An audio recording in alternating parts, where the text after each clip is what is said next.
going the wrong way, sorry. So this is Lawrence King. There were 3 staff at the beginning: John Calmann, his part-time secretary, and me. Leave you to read the rest.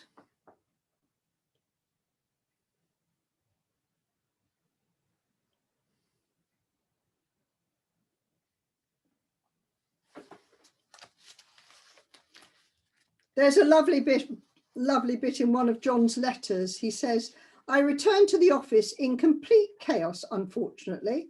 Our accountant had made a mess of the accounts, which was very worrying. Like cars, I only know when things are wrong with accounts, not what. And our production was similarly topsy-turvy, so that needed straightening out, which has finally been achieved, more or less. But the mess prevented me from doing essential things such as writing to you." And he was a great letter writer. But he commissioned authors and packaged them together for publishing. I believe that's how it worked. Indeed, he did. I worked for the firm for 12 years. You weren't this part-time secretary, were you? No, I was an editor. And so I knew lots of the authors and was in on a lot of the machinations that went on to get things published. Packaging firms did everything except actually publish. They commissioned the book, they edited, designed it and printed it, and then it was published by another publisher with their imprint on it. So we just had one tiny little line saying this book was designed and produced by John Calmann and King, or whatever it was called then. Yeah. That was it. So I know the business quite well. And was it as topsy-turvy as it reads? No, it got better. Oh, good. I'm relieved to hear that, really. Yes. So that was the bit I've just read. And Lawrence King goes on, and I'll leave you to read that.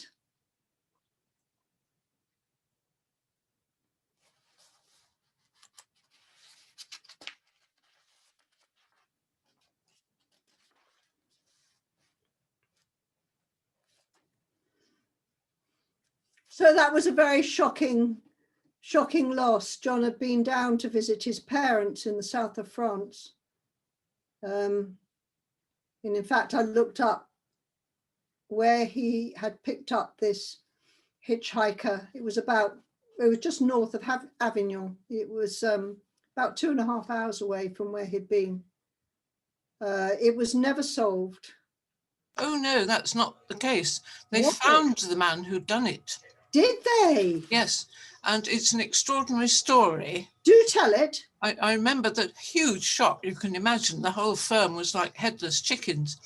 And apparently John was stabbed to death, and then the killer jumped into his Bentley and drove off.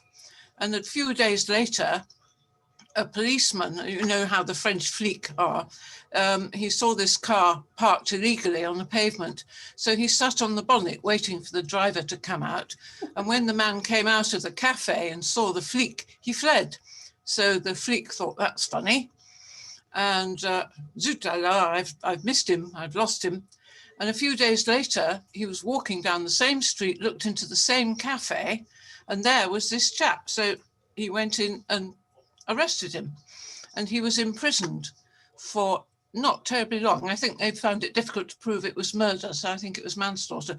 But we were not told the details of the trial. But he did do time in prison for it.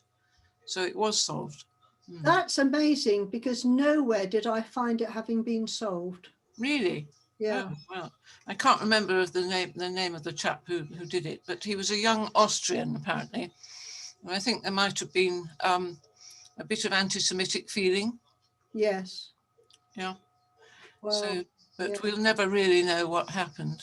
No. But it was the most dreadful shock, as you can imagine. The lot of us just didn't quite know how to carry on, and that's when Lawrence Marianne Calmann took over as the managing director. but it was a sort of temporary post, really. And then Lawrence King came up through the ranks and took over, and the firm is, well, it was until recently still going, but it's now been sold to Hachette. So it continues as an imprint, but not as a firm anymore. Right. Thank you. I knew there would be bits that would come up. One of the bits of this interview with Lawrence that drew me in was losing many relatives in the concentration camps in the war. And so that took me off on that pathway to say, you know, who were they?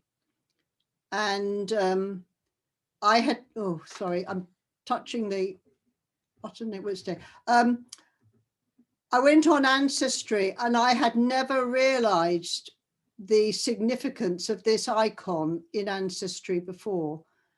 And it's against people who have died in the concentration camps. It wasn't something I'd come across before. And as somebody who uses Ancestry extensively, that was new to me. So I go back to the family tree that you've seen before. And I did say that there were reasons why I had put some in colour. Hans is our man. We know about Arthur, who died as a baby. And this is the older brother. And then we've got the aunt, Jenny. So here is the older brother, Georg. Is that right? I hope that's right.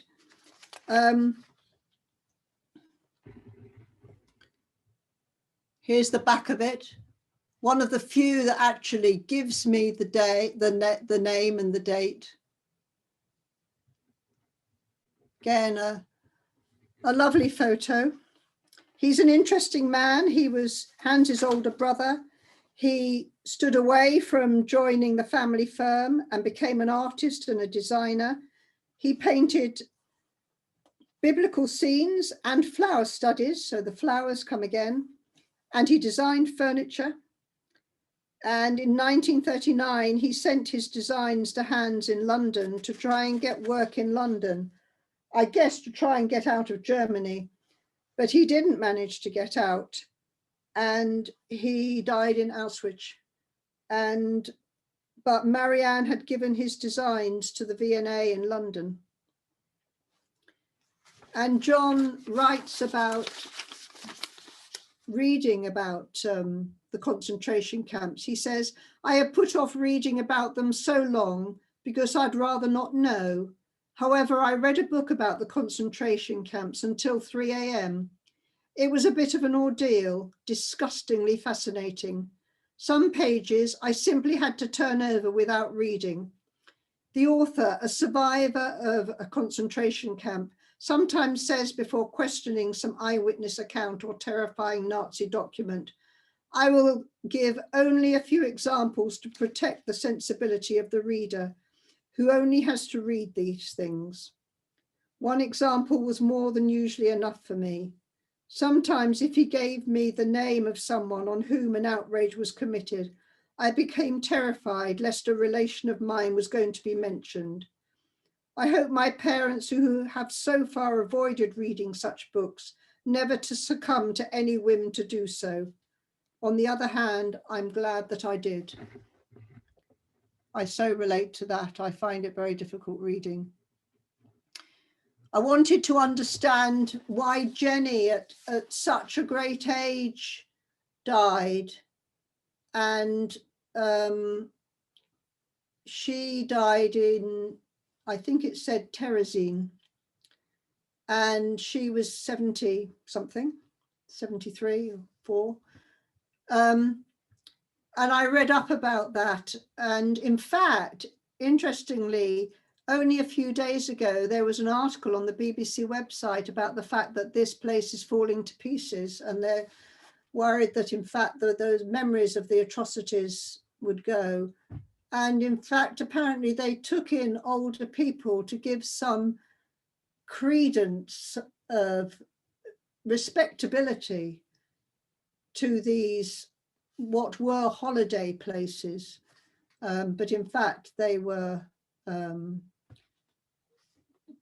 sort of gathering places. The Red Cross went to inspect it, and they tidied it all up and gave an air of respectability, but the people who were involved in the tidying were immediately shipped off to the concentration camps and the gas chambers. That was very disturbing, but an awful lot of them died from malnutrition. I sadly think that maybe Jenny was one of those. Two of Hannah's children, Alice and Felix, they too both died in concentration camps.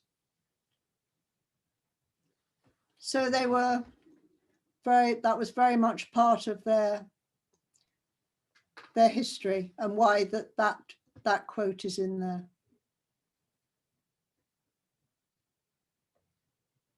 Oh, so I'm going the wrong way. So here's him as an older man, looks very like his brother. And he had married Leah, couldn't find any children. Obviously born in Latvia. She had written a book, another author, about ancient Russian sacred legends, but she got over to London. So I've no idea quite how she got out and her husband didn't. She became an international conference interpreter. And she died in 1978 in Westminster.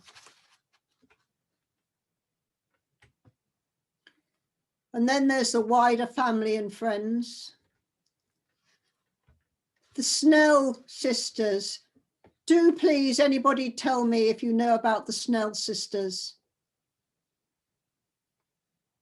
Anyone?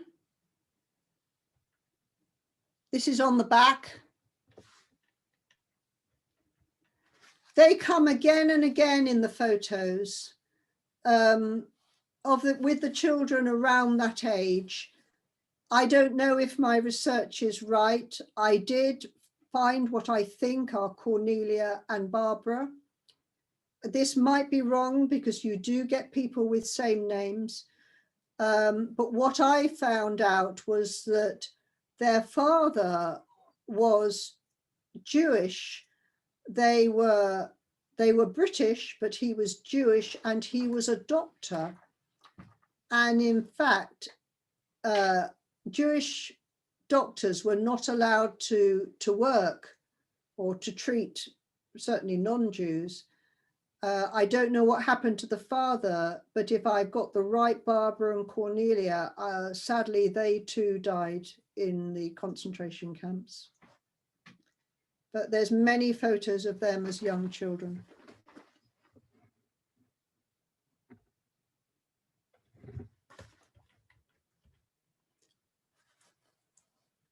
I think that is Keith. And Keta. Why can't I get that? Because I'm rubbish at languages. And her sister, Lucy. Lucy is the small one. Another lovely classical photo. So this is Lucy.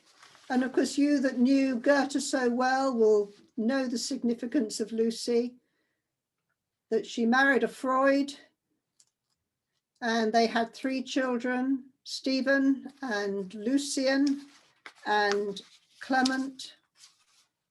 And I read a lovely interview with Stephen, who said he did his best to remain anonymous. He was a sort of ironmonger. He sold door furniture and window furniture. Lucien, of course, was the artist.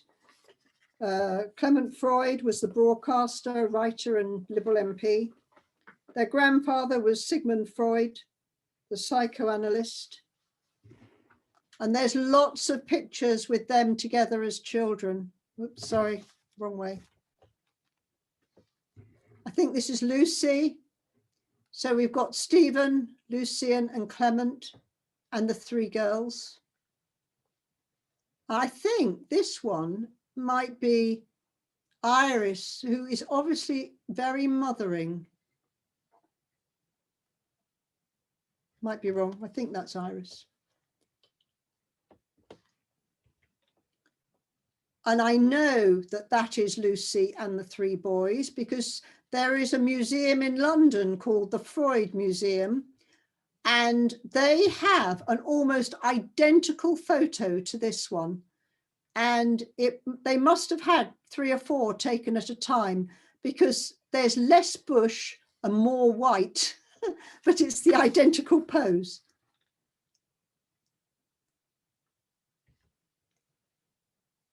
Here they are again. They obviously spent a lot of their childhood together. The Freuds came over in 1933. They got out quite early.